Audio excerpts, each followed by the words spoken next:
এখন এই ভিডিওতে রিভিউ করব কালাম কাবাল বলে মালায়ালাম সিনেমাটাকে নিয়ে, যেটা এখন স্ট্রিম করে গেছে সোনি লিভে। মমুটি স্যার রয়েছেন ছবির মধ্যে লিড চরিত্রে। আচ্ছা, মমুটি স্যার তিনিও কিন্তু পদ্মভূষণ পেয়েছেন, তো ওনাকেও কনগ্রেচুলেশন। এক বর্ণময় ক্যারিয়ার ওনার, দীর্ঘ বহু বছর ধরে, প্রায় 45 বছরের উপরে তিনি অভিনয় করে আসছেন, নানা ধরনের চরিত্রে অভিনয় করেছেন। তো তিনিও ডিজার্ভিং পদ্মভূষণের জন্য আর কি, এবং এটা তিনি বহু ডিজার্ভিং ছিলেন আর কি। অ্যাকচুয়ালি উনি কিন্তু পদ্মশ্রী হয়েছিলেন বহু বছর ধরে, বাট ফাইনালি পদ্মভূষণ পাচ্ছেন, তো খুবই ভালো ব্যাপার আর কি। তো তিনি হচ্ছে লিড চরিত্রে, আর বিনয় খান রয়েছেন এখানে হচ্ছে মানে আরেকটা লিড হিসেবে আর কি। ঠিক আছে, ছবিটা সোনি অ্যাভেলেবেল আছে, ছবিটা হিন্দি ডাবিংয়ে অ্যাভেলেবেল আছে, ডাবিংটা কিন্তু যথেষ্ট ভালো হয়েছে। এবারে সিনেমাটা কীরকম হলো চলুন সেই বিষয়ে জেনে নেওয়া যাক। ছবির গল্প সম্পর্কে বিশেষ কিছুই বলার নেই। এই ছবির গল্প হচ্ছে সাইনাইড মোহনের ঘটনাকে কেন্দ্র করে, মানে তার থেকে ইন্সপিরেশন নিয়ে এই ছবির গল্পকে নির্মাণ করা হয়েছে। এবং আপনারা জানেন যে সাইনাইড মোহনকে কেন্দ্রে অলরেডি দুটো কাজ কিন্তু হয়ে গেছে, একটা প্রাইম ভিডিও একটা সিরিজ, এবং আরেকটা হচ্ছে জি5 একটা সিনেমা ছিল, সেই সিনেমাটা আর কি। এবারে এই সিনেমাটা কীরকম হলো এবং সিনেমা বা সিরিজগুলো থেকে এটা কতটা আলাদা হতে পারে, বা মামুটির চরিত্রটা কতটা আলাদা হতে পারলাম। মামুটি কিন্তু এখানে ওই সানের মধ্যে ক্যারেক্টার এখানে প্লে করছে। এবারে সিনেমার মধ্যে কি ভালো দিক রয়েছে সেখানে এবারে ঢুকে পড়বো আর কি। Let's start. তো সিনেমাটার মধ্যে আমার জন্য কিন্তু বেশ কিছু ভালো দিক রয়েছে এবং সামান্য কিছু নেগেটিভ দিক রয়েছে। প্রথমে বলে কী ভালো দিক রয়েছে, সবার প্রথমে যেটা বলতে চাচ্ছে মমুটি স্যার হিমসেলফ। দেখুন, প্রাইম ভিডিও যে সিরিজটা এসেছিল আপনারা সবাই জানেন কোন সিরিজের কথা আমি বলছি, এবং জি5 যে সিনেমাটা এসেছিল, সেই সিনেমা এবং সিরিজগুলোতে যে অভিনেতারা অভিনয় করেছিলেন এই সাইনাইড মোহনের চরিত্রে, তারা তাদের জায়গায় কিন্তু রেসপেক্টফুলি কিন্তু খুব ভালো কাজ তারা করেছিলেন। বাট যেহেতু মামুটি তিনি একজন বড় স্টার এবং তার একটা প্রেজেন্স অরা আছে, তিনি এই চরিত্রটাকে নেক্সট লেভেলে নিয়ে গেছেন। মানে মামুটি স্যারকে এরকম আউটান এরকম ভিলেনের চরিত্র দেখবো, মানে এরকম সিরিয়াল খেলের চরিত্র দেখবো, মানে আমি জাস্ট ভাবতে হয় না আর কি। মানে এই লোকটার যা রেঞ্জ, মানে আপনি মানে এনাকে না দেখলে আপনি জাস্ট ভাবতে হয় না যে এই লোকটার রেঞ্জটা কোথায় অ্যাকচুয়ালি আর কি।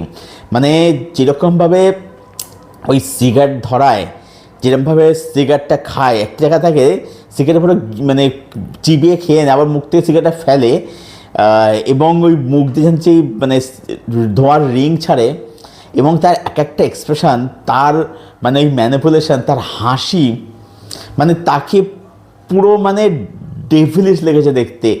মামুটি স্যার এখানে টেরিফিক আছে, টেরিফিক। মানে মামুটিকে দেখলে না, মানে আপনি তো মানে ভয় লাগবে, গায়ে কাটা দেবে যে কী লেভেলে পারফরমেন্স দিয়েছে। অন্য যারা অভিনয় করেছে, যারা মানে সিরিয়াস সিনেমার মধ্যে, তারা তাদের জায়গায় বলবো যে খুব ভালো করেছে। মামুটি স্যার এই ক্যারেক্টারটাকে না একটা অন্য লিগে, একটা অন্য লেভেল নিয়ে। দেখুন, মামুটি স্যার দীর্ঘ বহু বছরের অভিনেতা, তিনি জানেন যে কোন চরিত্রটা ঠিক কীভাবে প্লে করতে। তিনি বহু বছর পুরোনো একজন এক্সপিরিয়েন্সড একজন অভিনেতা, ঠিক আছে, সেটা তিনি করেছেন।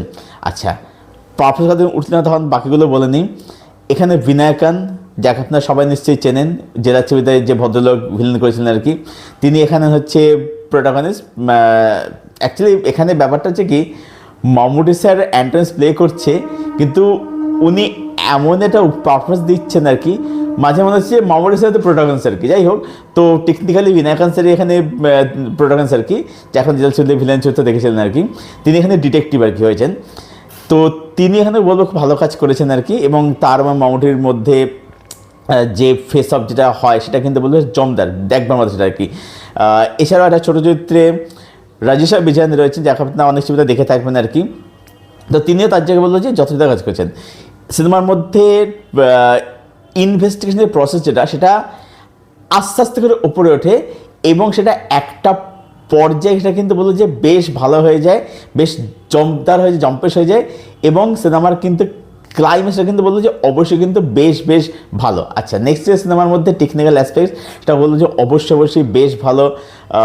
এর মেকিং বলুন, বিজিএম বলুন, কালার গ্রেডিং বলুন, ক্যামেরা ওয়ার্ক বলুন, ঠিক আছে, তো সব কিছু কিন্তু সিনেমা সেগুলো কিন্তু বেশ ভালো। টেকনিক্যাল ওয়াইজ সিনেমাটা কিন্তু বলবো যথেষ্ট কিন্তু ওয়েল মেড আর কি। এবার সিনেমার মধ্যে কী আমার জন্য নেগেটিভ লাগলো, নেগেটিভ বলতে যেটা আমার মনে হলো যে প্রথমের দিকে ইনভেস্টিগেশনের প্রসেস যেটা, সেটা না মানে যখন আপনি দেখছেন আপনার মনে হবে যে এরকম ইনভেস্টিগেশন আমি তো এটাকেও অনেক এরকম থ্রিলার দেখে ফেলেছি, এটা আলাদা করে নতুন কেটা মানে অ্যাড করছে। বাট মিড পোর্শনে মেকার্সরা একটা টুইকিংয়ের মতো একটা খেলে, ঠিক আছে, একটা এলিমেন্ট তারা যোগ করে এবং সেখান থেকে ওই মমুটি ভার্সেস ভিনা খানের যে ফেসাসটা কিন্তু আরও বেশি কিন্তু জমদার হয়ে যায় এবং তখন ওখান থেকেই টেনশন আস্তে থেকে বিল্ড হয়, তৈরি হয় যে ভিনা খান সত্যি মামুটিকে ধরতে গিয়ে পারবে, মামুটিকে ধরা পড়বে, এই টেনশনটা কিন্তু হয়। তখন থেকে ইনভেস্টিগেশন প্রসেসটা কিন্তু আরও বেশি এনগেজিং হতে থাকে এবং ইনভেস্টিগেশন প্রসেস যেটা কিন্তু মানে আস্তে আস্তে করে কিন্তু উপরে উঠতে থাকে আর কি, ঠিক আছে। এটা একটা মনে হয়েছে যে ইনভেস্টিগেশন প্রসেসটা শুরুর দিকে একটু অন্যরকম কিছু হতে পারতো, যেটা এমনি ভালো, বলছি না খারাপ সেটা, কিন্তু এরকম ইনভেস্টিগেশন আপনি কিন্তু এর আগে কিন্তু দেখেছেন, এমন যে দেখেননি, তো এটা আমার একটা নেগেটিভ মনে হয়েছে। আরেকটা হচ্ছে যে এই যে মমুটি যে মেয়েগুলোকে ধরুন মার্ডার করছে, মারছে সায়ানাইডের পিল বড়ি খাইয়ে আর কি, এবারে এই যে মেয়েগুলোকে পটাচ্ছে, এবার এই জিনিসটার না খুব একটু না তাড়াহুড়ো হয়ে গেছে আর কি, মানে এই যে একটা মেয়ে থেকে আরেকটা যে সুইচ করছে এই জায়গাটায় না একটু ব্রিদিং স্পেসের একটু দরকার ছিল বলে এইটা আমার কোথাও গিয়ে মনে হয়েছে আর কি। তো এখানে ঠিক করে ধরতে পারতো এখানে একটু মানে ব্রিদিং স্পেস এখান থেকে রান টাইম একটু মানে বাড়ানো দরকার, এটা আমার কোথাও গিয়ে মনে হয়েছে আর কি। ওভারঅল ফাইনাল ভার্ডিক্ট এটাই যে কালাম কাবাল এই ছবিটা এটা কিন্তু একটা বেশ ভালো সিনেমা হয়েছে। হ্যাঁ মানে যদি আপনি এই ছবিটা থেকে মমুটি স্যারকে সরিয়ে যদি নেন তাহলে ছবিটা একটা ভালো ছবি, একটা ডিসেন্ট ছবি, বাট মমুটি স্যার এই ছবির মধ্যে যেরকম পারফরমেন্স ডেলিভার করেছে তাদের ছবিটার কিন্তু যে ওয়াচিং যে এক্সপিরিয়েন্স সেটা কিন্তু কোথাও কিন্তু বদলে কিন্তু যাচ্ছে। তো সেইখানে ছবিটা আমার জন্য একটা বেশ ভালো ছবি হিসাবে প্রমাণিত হয়েছে। তো সব মিলিয়ে আমি এই ফিল্মটাকে রেট করছি 7.5 আউট অফ 10। এটাই ছিল আমার রিভিউ কালাম কাভাল এই ছবিটাকে কেন্দ্র করে। ছবিটা এখন স্ট্রিম করছে সোনি লিভে, হিন্দি ডাবিংয়ের সাথে অ্যাভেলেবল, ডাবিংটা যথেষ্ট ভালো ডাবিং হয়েছে।